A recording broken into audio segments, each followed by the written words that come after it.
Good morning mga paps. Ito, palit tayo dito ng ating suspension mounting. Ayan, KYB yung binili natin. Testingin natin ngayon. Kasi ito nga ang biniling jug ay after 2 weeks basag. Ito sobra angat. Ayan. Ayan.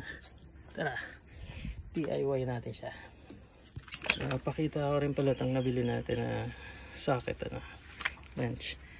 Hindi siya heavy duty. Kailangan mo muna luwagan yung nut. Luluwagan mo muna bago mo siya magamit. Pero mas okay na mano-mano. After natin matanggal ang gulong, ito naman tatanggalin natin. Saka itong stabilizer link.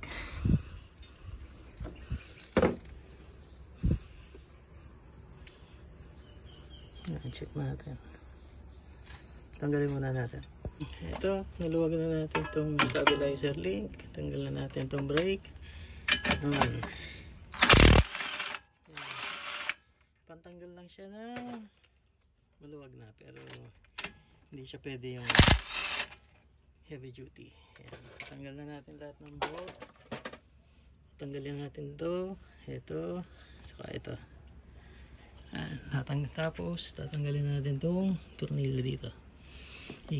Iluluwagan muna natin ito para madali matanggal. Ito, tanggalin natin.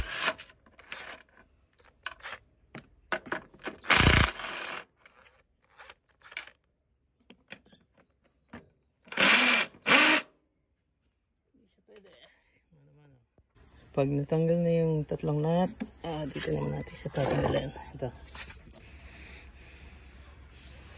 Tanggalin natin tong bolt.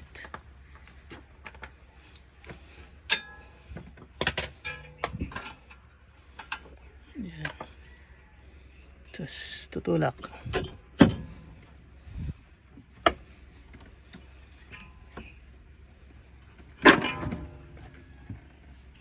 Ingat lang kasi medyo ayun ang aking lagutok. Kita na.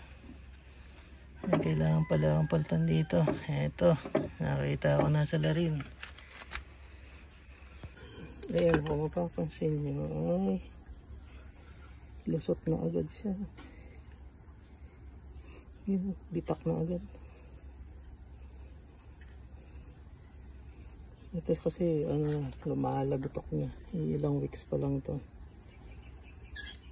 Try natin palitan.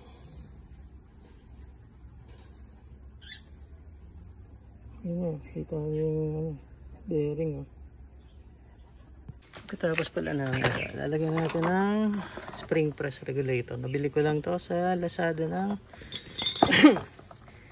220. Ayan. Tapos gagamitin mo itong impactor. Ito lang.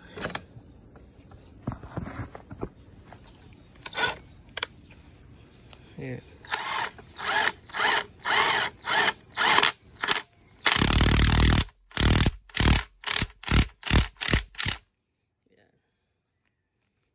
Mamaya na gawin ko muna para makita nyo. Tapos dito naman sa kabila, pag naipit natin yan, tatanggalin naman natin to. Para mapalitan na siya. Tapos luwagan na natin. Ayan.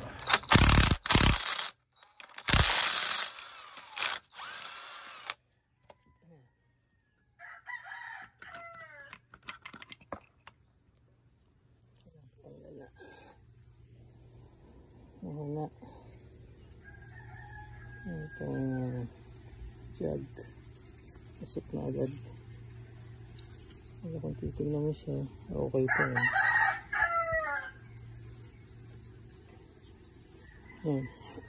Tingnan natin ito. Ayan, natanggal na natin. Ayusin siya natin ngayon. Tapos meron pang nilagay dito. Ito titestigin natin to. Kung okay ba siya, ilalagay dito para hindi ito matama.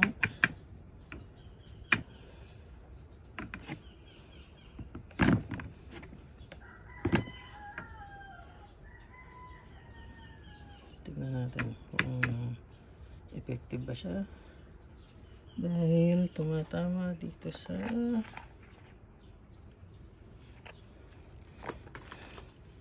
tapos ito pala no. Kaganyan siya, may gitling yun. Doon niya patatamaan yan. Kasi nung nilagay nung aking mechanical last time ay nakaganito. Kaya baliktad. Sabi niya tama daw, pero baliktad yung kabit niya.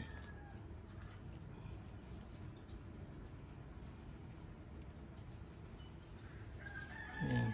Kakabit na naman natin ngayon, pero ilalagay ko na tong polyurethane ba to? Yan. Testingin naman natin. Kakabit ka na pagka bibidyo ko na pagka nakabit ka na ha. Para hindi mahirap. Para hindi ako magtagal. Ito na. Kabit na natin. Ibalik na ulit natin sa dati. Yan. Testingin natin kung mas matibay ba ang KYB. Yan. KYB. Baka naman. Kabit na natin. Update ko kayo pag nakabit na para mabilis ang trabaho. Ito ang isusunod natin. Yung lalagyan na stabilizer bushing. Tignan. Ayan, nalagot ako. Kita na. Mga paps, ito update. Ayan, nakabit ko na. So, kasunod yung palad. Itong ating stabilizer link ay bumigay habang kinakabit ko. Pero mukhang ano na rin siya. Ayaw umikot ng tornilyo. Nasama na siya sa pag-ikot. Na loose thread.